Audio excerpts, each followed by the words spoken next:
We'll give it just so that is all working. And another minute or so, and we can start. All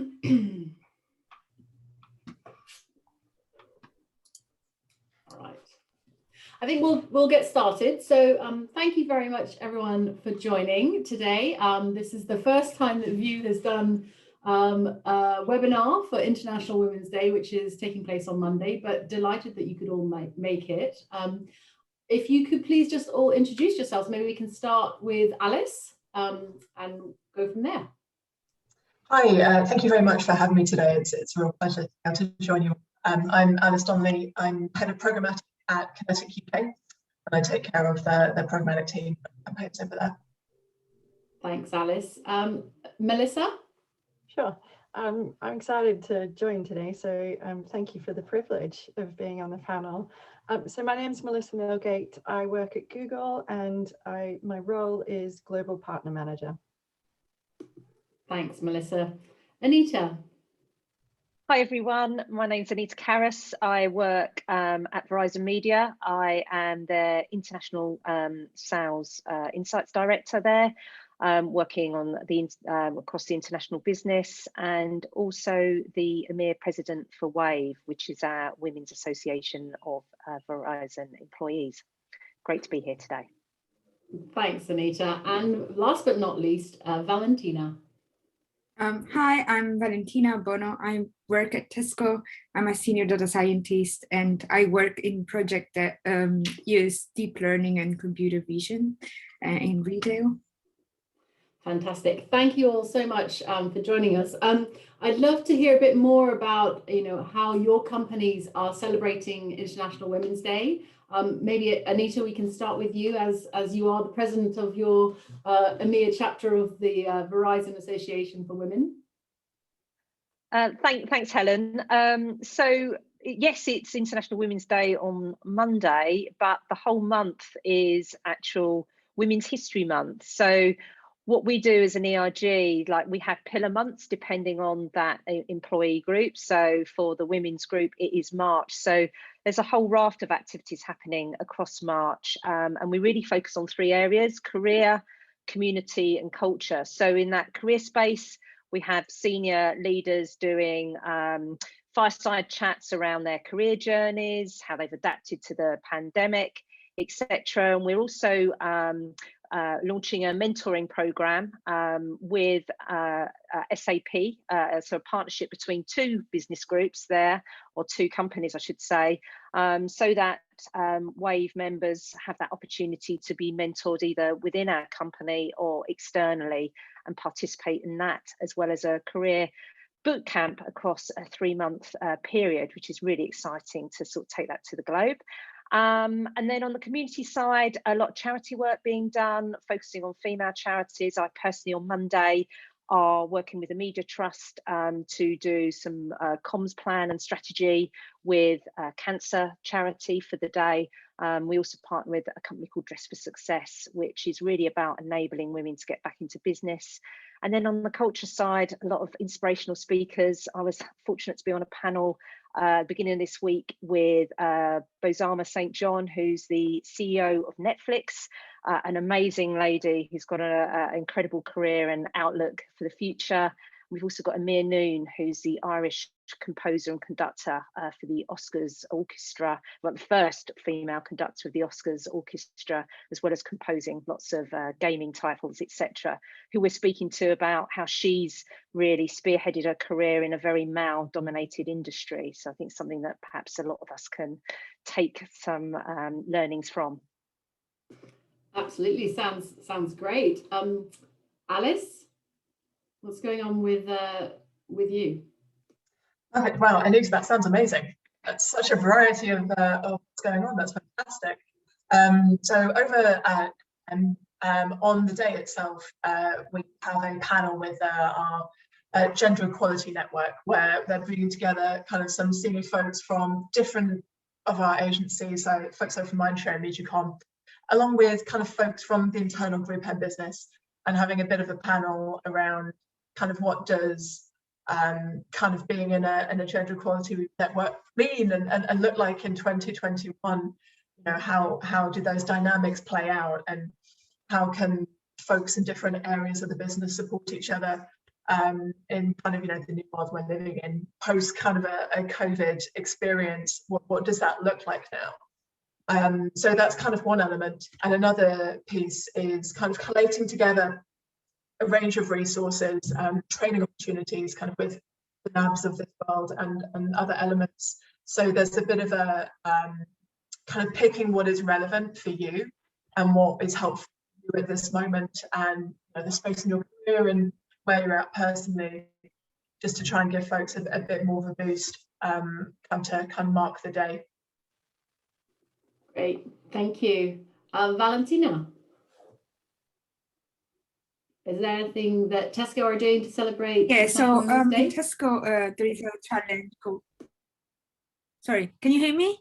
My Yes. internet broke a bit. Yeah, Yeah, so yeah, in Tesco, we have a challenge called Choose to Challenge, where women are taking pictures of themselves with the raised hand. Actually, it could also be from like males, like other genders, not only females, but the idea is that we have a collage of pictures with the hand raised, and you can write what you what you are challenging for on your hand. So yeah. Fantastic. Yeah, I think that's the theme for this year's International Women's Day. Last year it was the equal, and this year it's the raised hand. And, you know, absolutely, it's I think that looking for support from men and allies as well. You know, this is something that everybody can play a part in. Melissa, I'd love to hear what's going on at Google. Yeah, sure. Amazing stuff, actually. I've been making notes as well of what everyone else is doing, because it's really interesting to learn. Google's going big next week, so lots happening, but along the themes of Choose to Challenge, we have on Thursday, we've got leadership coming in to, we're going to ask a lot of tough questions around the gender pay gap. So, you know, that should be an interesting discussion. But, you know, we were talking before we joined this panel, and it's been a kind of rough year and a bit for all of us in lockdown. So there is a real theme and focus around resilience, well-being this time around. So we've got everything from just some yoga classes through to external speakers and scientists coming in to talk about the science behind resilience and optimism. So a few focus areas around that. And yeah, there's a real nice approach to try and connect people around well-being and around different passion points as well, which we're launching next week. And a big thing, which is very exciting, and we've had a lot of people get on board, is we want to kind of foster a lot of positivity this year. So we asked the whole of Google UK to nominate women for some amazing things that they've done for each other, to inspire each other, that sort of thing. And we've created a really cool video where people have talked and nominated about such and such has done this for me, and it's amazing. And it's a real focus around micro achievement. So you don't have to change the world in a day and whatever, but actually just giving someone a helping hand, or having like coffees or things like that, virtual coffees to check in, has been something that we want to lift others up and reward. So we're having a big celebration next week, and we've got hundreds and hundreds of nominations of women from people all over Google, from men and from, you know, all the allies as well. So yeah, I'm really looking forward to that celebration as well. That sounds fantastic. And I think it's so important that, you know, we do support each other, as both a couple of you have touched on. You know, it has been a really tough 12 months for a lot of people, you know, regardless of gender, I would say, that a lot of people find working from home for prolonged periods, you know, it can lead to, you know, quite a lot of anxiety and feeling that you're disconnected potentially. So I'd be really interested to understand, you know, how you are supporting your colleagues, women in particular. Do you do that in a formal way, or is it more informal? Whoever wants to answer it. I can go because I was already off mute. So I lead the connections pillar for the Women at Google organization. We have 2,000 women in the UK as part of the Women at Google community, and so connections is my key focus. So to that point, what we're trying to do is we've got three goals really. The first one is to be a lot more inclusive to other ERGs. So we don't want just white women in sales who are showing up to our events. We want to be more broad, and anyone that identifies as a woman or from other groups that to just come in and feel like they don't have to be one or the other. So we have a real focus around that. The second focus is around connecting people around more niche passion points. So is it people that arrived to the UK in the middle of a pandemic and they don't know anything about London or things like that, or people that are new to the company and haven't actually got to meet anyone face to face? So how do we foster those connections between each other? So I lead a team of 5 of us who are working on that across this year. Also, I mentor as well, which I've just started mentoring again. I haven't done it in a while, actually. And this year I put my hand up to mentor someone, and it's such a rewarding thing to do. It's amazing when you're mentoring someone how much you get back as well, which I think is great. So focused on that. And I also sit on the Black Googler Network community to try and really focus on lifting and making Black women at Google shine. So really exciting projects going on with that as well, which is very inspiring. Thanks. That sounds fantastic. Anyone else? Well, I can speak about myself, because in data science, let's say it's a male-dominated area, but I'm lucky enough to have like another girl in my close team. We work together on a daily basis, and we have like meetings very often, like regularly, where we talk about work in general, but also like about also women related like difficulties or like challenges that we can face at work. And I try to use like my past experience to share and help others. And also in Tesco there is like a women in tech group where like smaller groups work with like meet regularly again to discuss about topics that are related to females. So yeah, but also I am one of those people that started just when the lockdown started at the company, so I haven't had the chance to have like that social interaction like the usual one that we would have before the pandemic. So really looking forward to go back to the office. Thanks, Valentina. I think just building on what Melissa was saying, I think the intersectionality is something that's really kind of come up across sort of all ERG groups. I think the pandemic has given people, we're all in obviously different lives and spaces and places at the moment, but a period of reflection to a certain extent. And I know myself and a lot of our employees at Verizon Media taken that to kind of, start to try and learn more around where our own privileges may be that as a white woman versus being in an ethnic minority or feeling in another group. And there are certain scenarios and we feel in that other group and underrepresented, but trying to put yourself in other people's shoes. So we've had a lot of discussions around that, joining forces with other ERGs to try and get more understanding and empathy and support across the workplace, as well as just the stark reality of the figures. Women have been more adversely impacted by the pandemic with roles, job security, enhanced childcare responsibility, home working, homeschooling at the same time, etc., which has taken its toll. So the other thing we've really dialed up is that mental awareness, mental health, and taking time to be kind to ourselves, whether that's thinking about meditation, sleep practices, or exercise, etc., and trying to bring that into people's schedules so they don't feel that they're just in front of the screen every day, all day.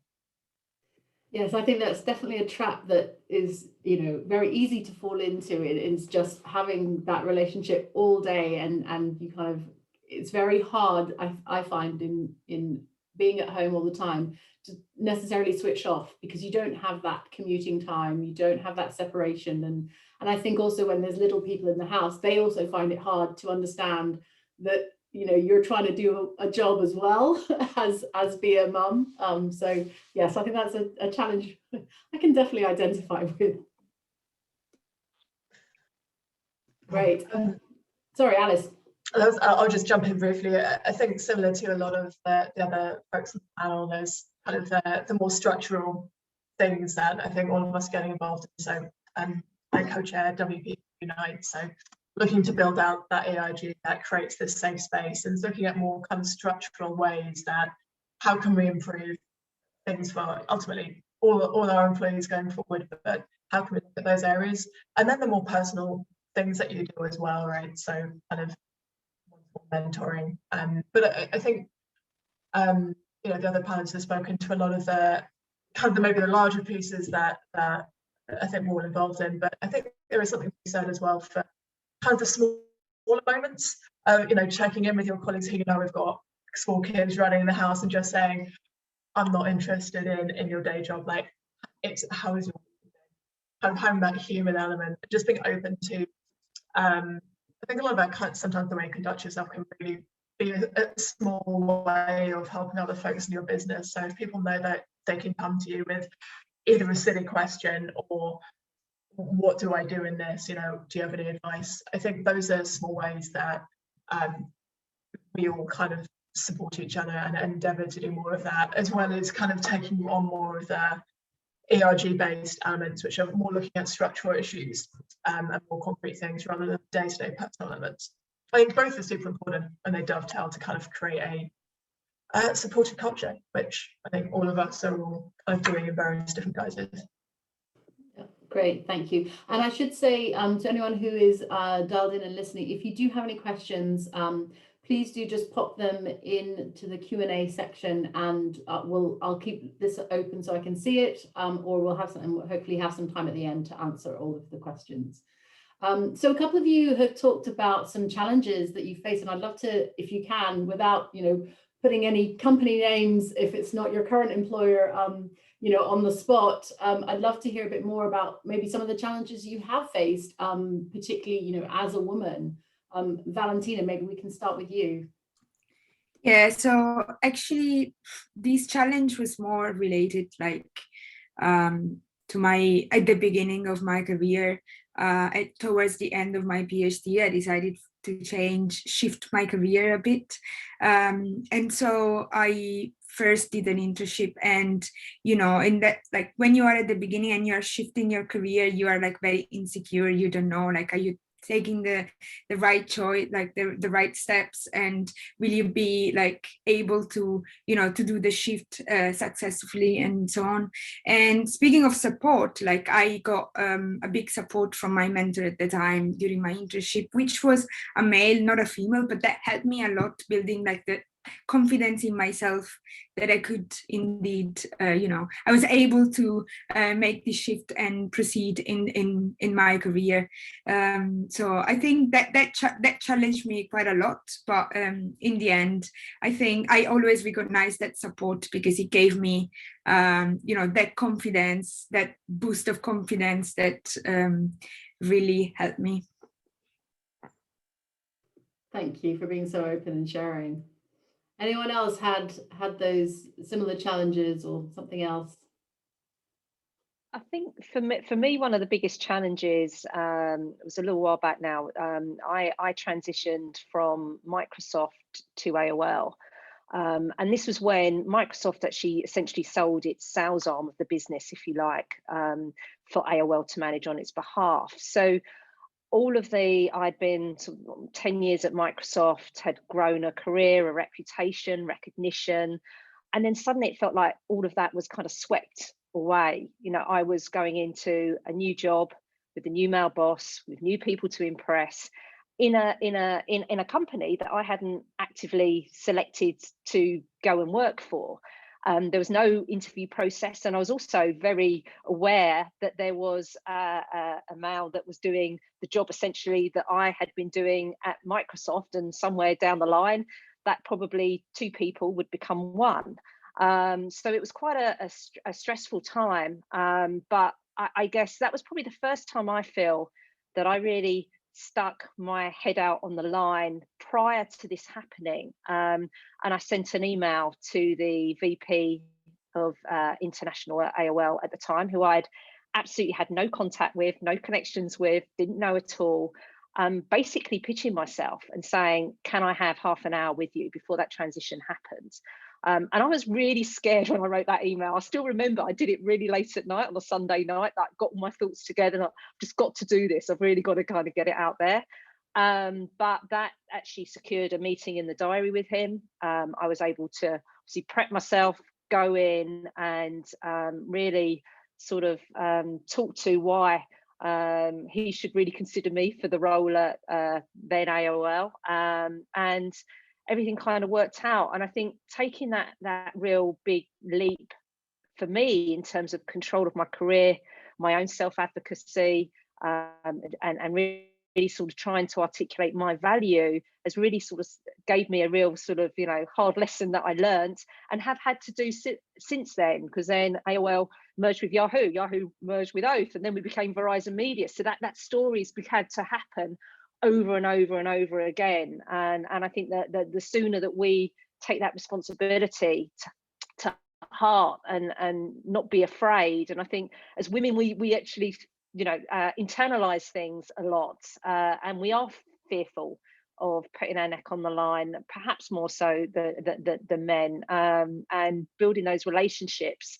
And getting yourself out there. The worst that could be done is, you know, I didn't get that job, but for me, it was about trying to shore up that I would get a job and a position there. And fortunately, it kind of worked out. Yes, I think, thank you so much, Anita. It's I think, really great in some ways, you know, to hear that all of those doubts that we all have through our lives at certain periods, you know, people have experienced them, but there are ways to overcome it. And it is about sometimes, you know, taking a deep breath and as you say, you know, sticking your neck out and doing something that makes you feel a bit uncomfortable, but actually, you know, keeping in mind that long-term goal. Anyone else want to share anything? I can build on one of those, kind of shifting from a role a good few years now, going from a very kind of more customer facing, more direct contact sort of role, more into a project-based consultancy sort of area, which is kind of where I knew I wanted to go. But making the actual jump over was a bit of an intimidating prospect. But I think things that were helpful were very much around kind of realizing where you've been successful in the past and how those pieces transition, but also trying to work out what would get me closer to the mountain. So rather than, there's a plethora of different options you can take and different things you can do, but ultimately kind of having guiding North Star of what will get me closer to kind of the point where I wanted to be, kind of marshalling kind of experience and kind of different conversations with other folks who might be able to help, aiming towards that end goal. It's kind of a helpful factor. Fantastic, thank you. And why do we think that women are the ones who tend to suffer more from imposter syndrome? I mean, is it something that we're putting on ourselves, or is it something we're experiencing from others?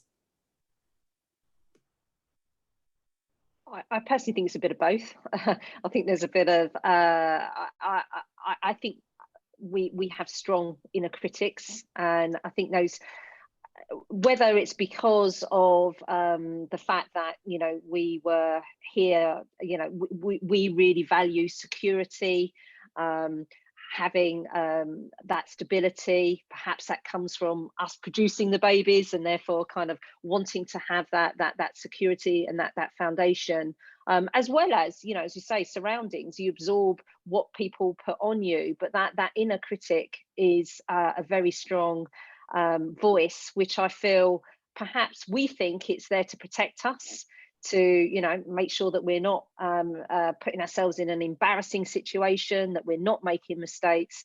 But the reality is that's also holding us back. And I think with every time we think about that inner critic or that voice of self-doubt, there's also that counter argument around what is the worst that can happen in this place and space. And if I go back to sort of when I sent that email, I actually sort of said to myself, what's the worst can happen? I may not get the job, but at the moment, I've got no guarantee of getting that job anyway.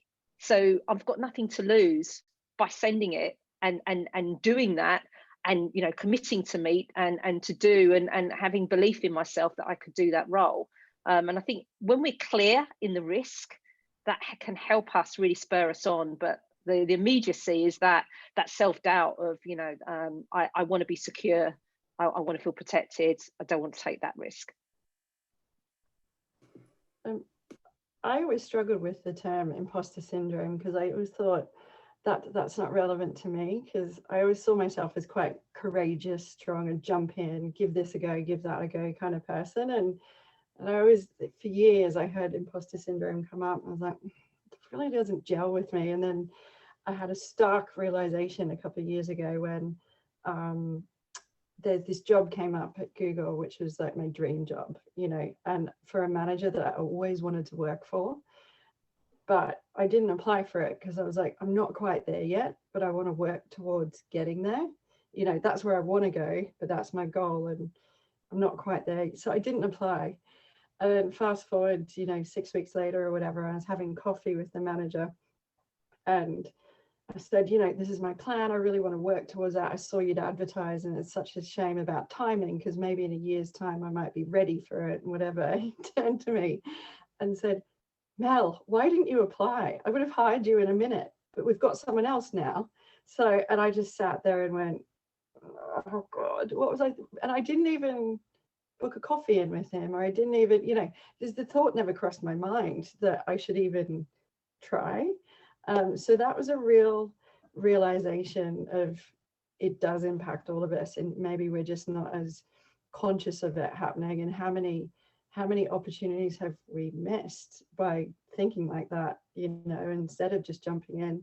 So I was trying to think about, for the purpose of today, what's some advice or tips or how you could help with that. And one of the things I was thinking about, because I don't know if you can ever get rid of imposter syndrome completely, because that's just that subconscious thing that you need to kind of stop and correct yourself. But I think if you've got good close friends or a good mentor who can kind of check you a little bit, you know, to say, if I'm having if I rewound and had a conversation with a friend to say, there's this role that is my dream role, but I'm not quite ready yet, so, you know, I'm going to wait and maybe talk to him about applying in a couple of years' time when it comes up, to have a good friend who's going to call you out and say, why aren't you doing it now?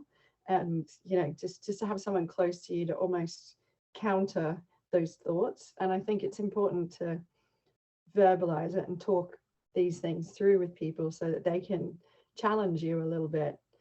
So whoever that is, a friend, a mentor, or someone in the business that can say, Mel, just go for it, or at least have a coffee, or push you a little bit. I think having peers around you can be helpful. Fantastic, thanks. Anyone got any other tips around, you know, how you can build that self-confidence and that self-belief to sustain you through those moments of doubt or hesitancy? I have something that I do sometimes. It's like, because I experienced similar thing where I would think, oh no, I'm not going to apply because I'm not good enough at the moment. I need to work on it a little bit more. And this is also like what I was referring to, you know, about my mentor at the beginning of my career, because I went through like exactly the same thing. But so what I do in the moment of doubts, when I think, oh, I'm not going to make it, you know, it's too hard, then I tried to think of these past experiences when I thought I wasn't going to make it, but then with a little bit of courage, I actually managed to do it. And so like that feedback and reward helped me a bit more of like overcoming the fear that I have at that moment. Perfect. I think I can relate to a lot of what has been always said already, but I think there's almost two elements that you can look at this. You've got almost kind of like the very specific, kind of like Melissa was saying, a very specific instance, but then there's also sometimes the everyday, kind of the chronic, and they can manifest differently and have different levels of impact, but kind of on the everyday things, as you know, potentially as kind of naff as it sounds, journaling and just pointing out, today this went well, this went well, this went well, I achieved this, this and this, and just having it as a habit to be like, actually, it's not been a terrible day, this went well, I achieved that, rather than, and you know, whatever cadence works weekly, like, my God, I did all these things this week, that's why I'm tired. You know, it's having that moment where you're like, ideally, if you've got somebody who can help do that for you to check yourself, but equally just having the discipline to go, okay, right, yes, did this. There's still left to do, but achieved all of that. Great, thank you. And we've had a couple of questions. One, I think we've probably addressed around, you know, tips on how you can build that confidence to get through those moments of doubt.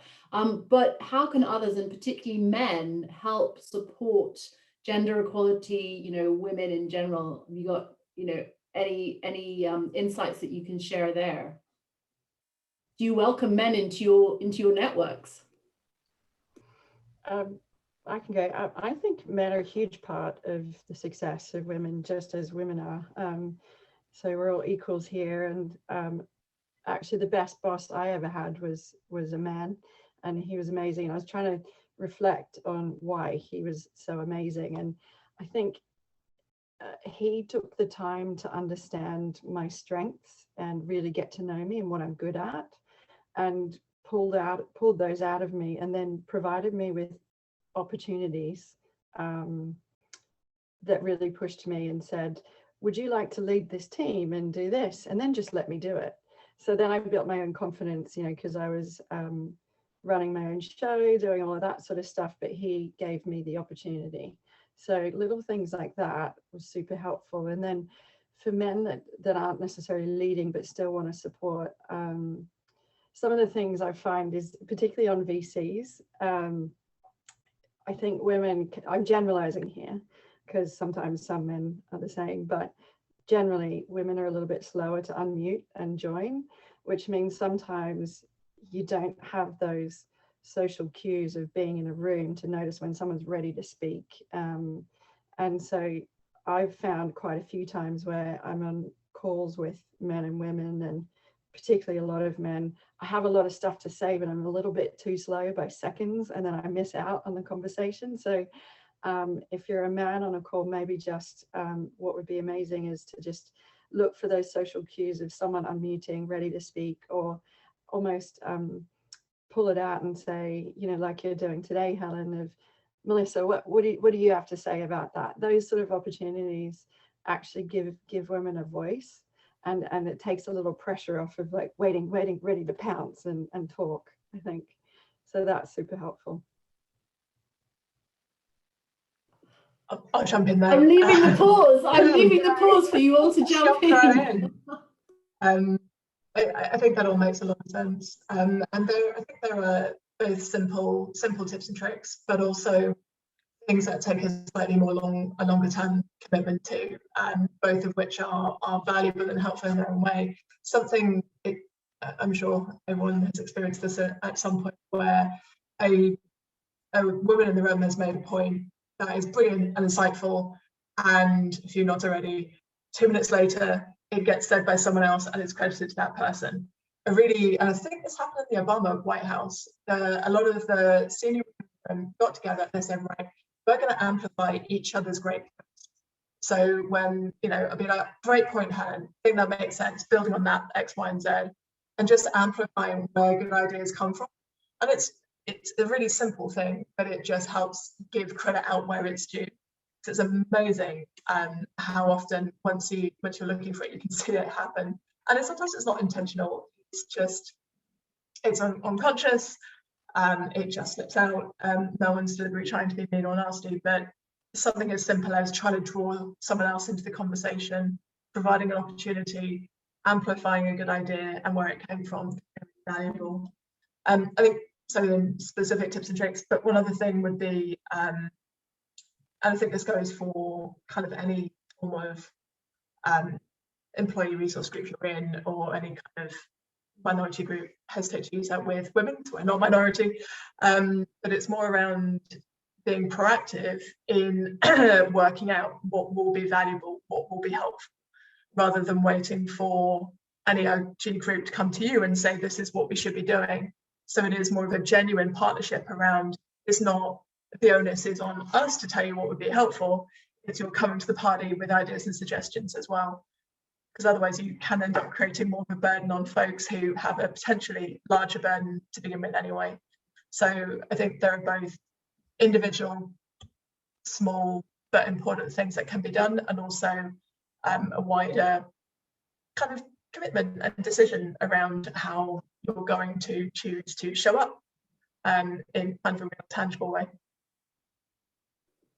Thank you, that's great. And having been on the panel with you, Alice, I do remember that you amplified one of my points, so thank you for that. Practice what you because preach. it's stuck in my head, so I appreciate it. I just wanted to say that I had appreciated it at the time. Anita, anything that you could give in terms of tips, particularly in a more virtual environment, of how you can help make your voice heard?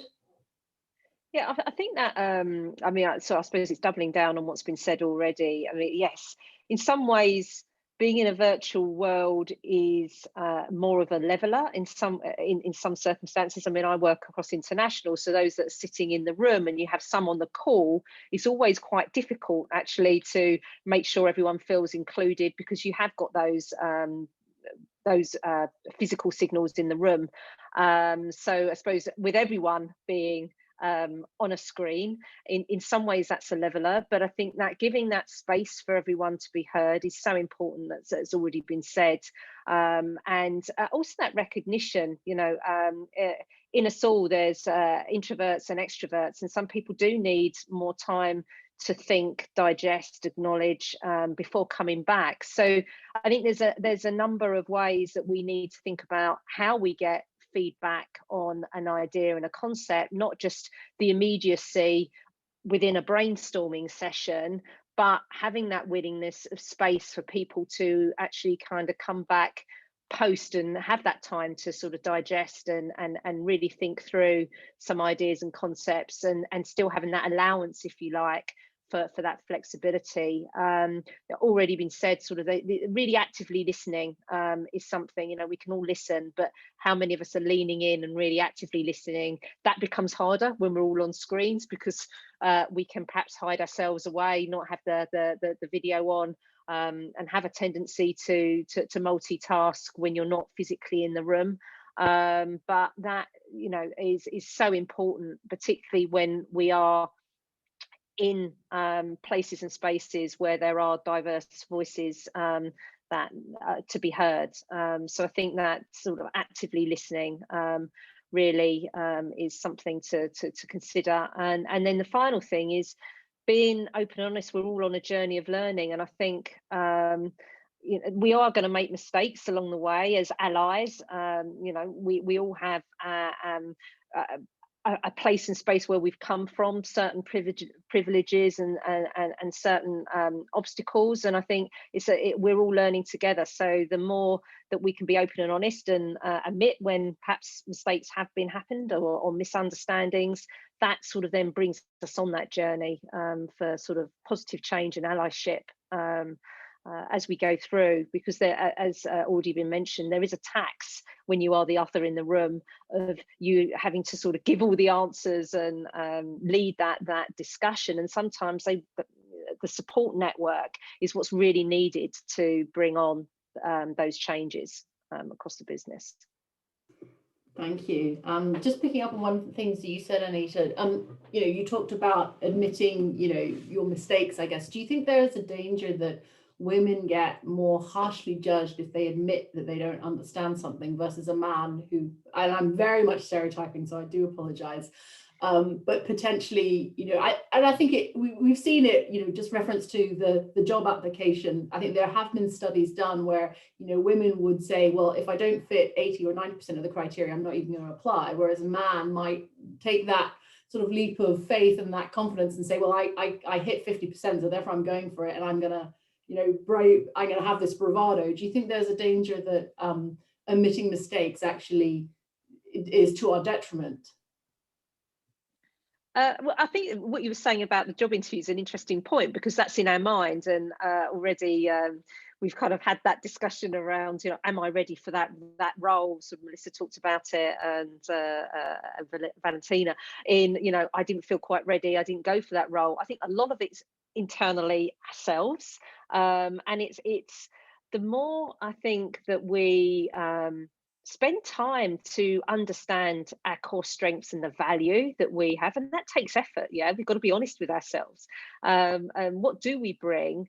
The more that becomes part of our DNA, of these are my strengths, these are my passion points, these are what I really give to a company, and these are what really aligns with this job spec and role. I think the stronger we can be in self-advocacy for those roles, and give us that strength to really put ourselves forward for those roles. I mean, I know we've all been in those places where people have been promoted and they've gone, how the hell have they got that over me or over that person or that?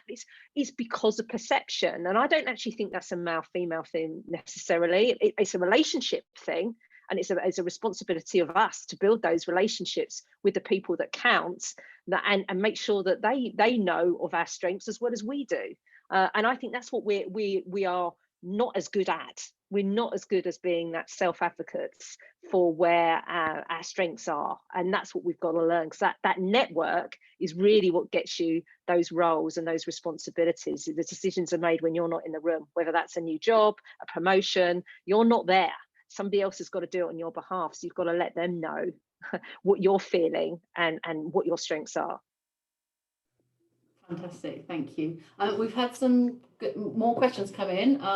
So there's been a bit of a, you know, there's been quite a lot reported that throughout the pandemic, women, the female leaders, the countries with the female leaders have done a better job of managing COVID, whether that's because of their communication styles or empathy, that type of thing.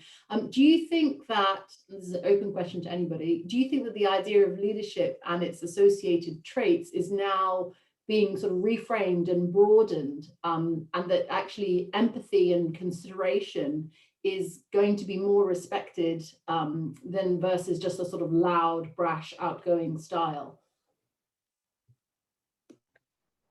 I mean, I can answer that from a research perspective.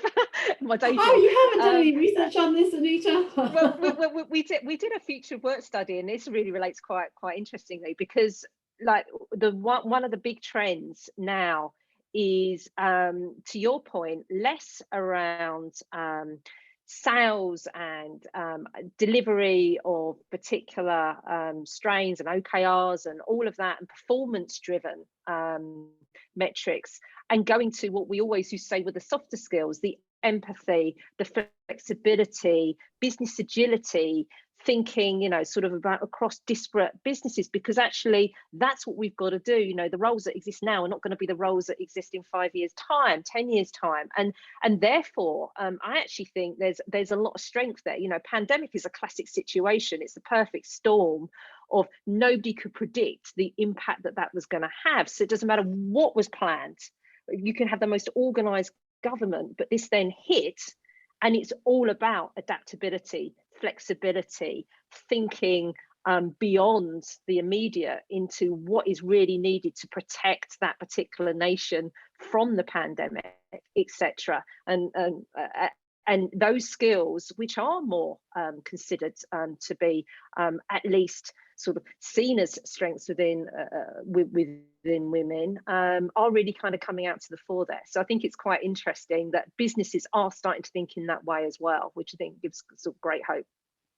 it's a balance, right? You need the results, and you need people to deliver those results, but you also need that long-term stimulus of what if, and that level of adaptability and flexibility within it. I was reading a really interesting article about that topic, actually, and it comes back to what you mentioned at the beginning, Anita, around sort of security, because I was quite curious as to why, because I think it's broader than empathy, because if you think about Germany, Angela Merkel, you wouldn't necessarily think about empathy, but you think about smart and decisive. And so apparently a lot of it's due to women's risk tolerance. So how we perceive risk. And it's not that women take less of a risk, but if something's coming your way, there's a psychology behind the way women think, and we take more information in before we make a decision.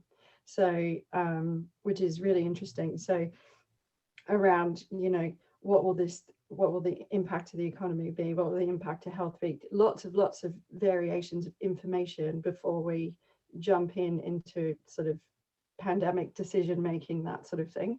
And so the article that I was reading referenced that as a key reason as to why so many female-led countries had been so successful, more successful during the pandemic. Yeah.